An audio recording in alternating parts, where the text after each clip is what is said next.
Hello అండి. ఈరోజు ఇంకొక ట్రెడిషనల్ వంటతో మీ ముందుకు వచ్చాను. ఆనపకాయ పాలు వేసి చేసే కూర. నేను ఆనపకాయని ఇలా చిన్న ముక్కలుగా కట్ చేసి పచ్చిమిరపకాయలు వేసి ఉడికించి పెట్టానండి. దీనికి కావాల్సిన పదార్థాలు ఆనపకాయ, తర్వాత పోపు దినుసులు ఏంటంటే శనగపప్పు, మినపప్పు, కరివేపాకు, అల్లం, పాలు ఇవనండి. ఇంకా ఇందులో వడియాలు కూడా వేసుకొని చేసుకుంటారండి. వడియాలు, పిండి వడియాలండి. ఇవి చిన్న చిన్న వడియాలు, పిండి వడియాలండి.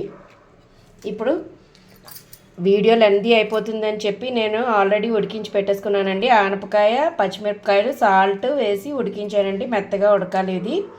చూడండి, ఇలా మెత్తగా ఉడకాలి. ఇప్పుడు మనం కూర ఎలా చేసుకుందామో చూద్దాము.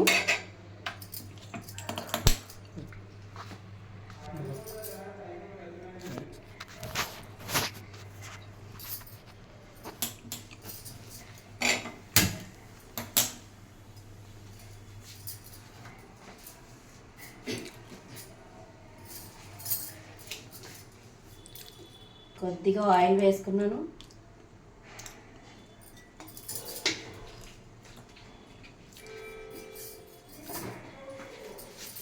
దాంట్లో ఫస్ట్ వడియాలు వేయించి తీసేసుకుందామండి.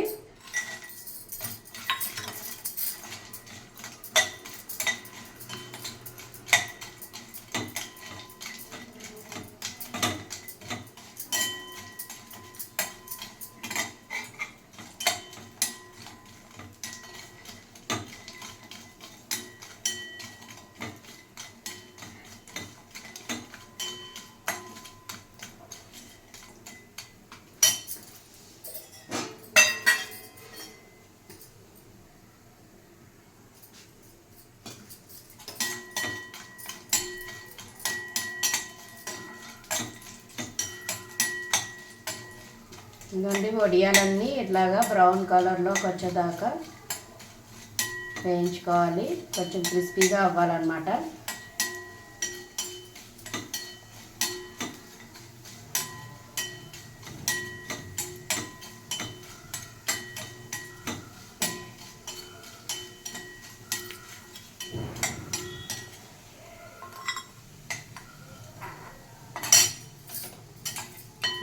వేగిపోయి దీన్ని పక్కన పెట్టుకుందాం.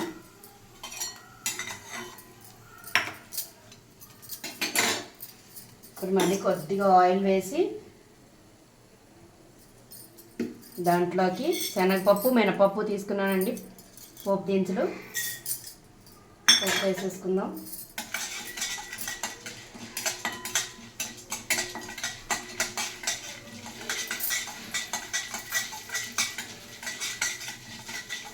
నేను ఆనపకాయ ముక్కల్లో సాల్ట్ వేసి ఉడకపెట్టానండి. మళ్ళీ వేసుకోక్కర్లేదు, ఎక్కువైపోతుంది. సాల్ట్, పచ్చిమిర్చి ఎందుకు వేసుకున్నామంటే కారం పట్టడానికి వేసాను.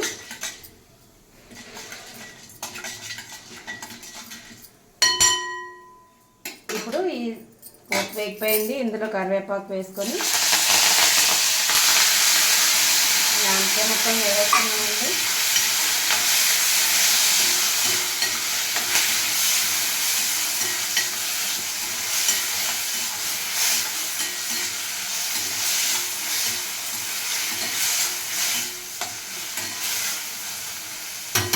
ఇప్పుడు ఇందులో కొద్దిగా హాఫ్ గ్లాస్ కంటే తక్కువేనండి పాలు పోస్తున్నాను.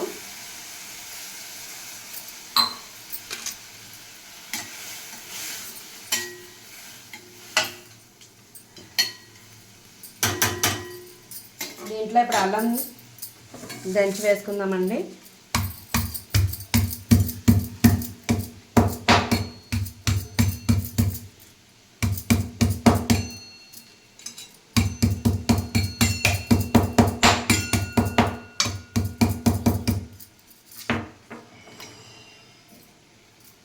అల్లం కూడా వేసేసాను.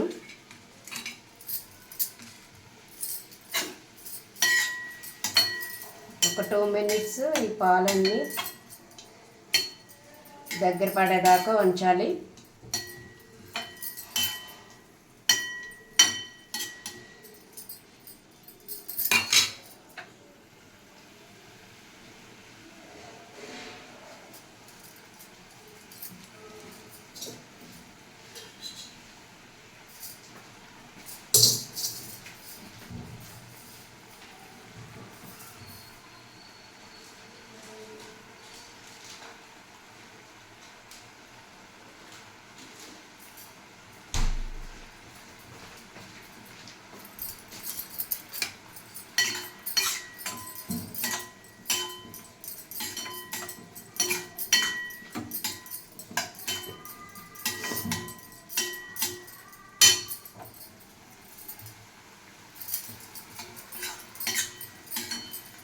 చూడండి కూర దగ్గర పడిపోతుంది.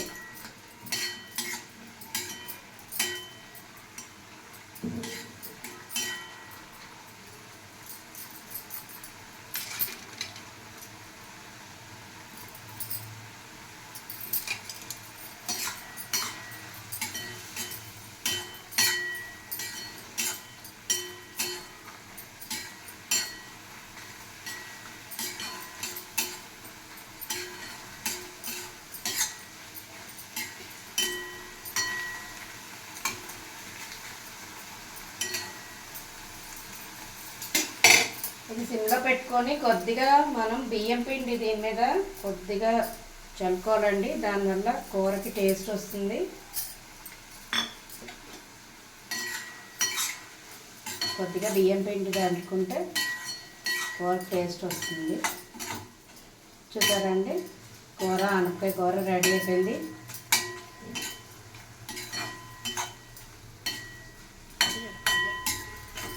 లాస్ట్ అండ్ ఫైనల్గా మనం ఈ వడియాలని ఇందులో వేసి కలిపేసుకుందాం.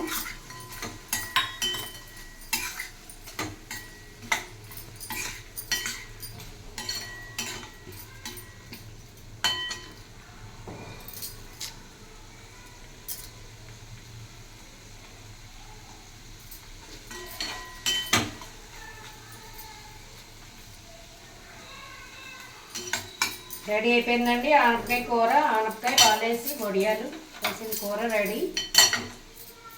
సర్వ్ చేసుకుందాం.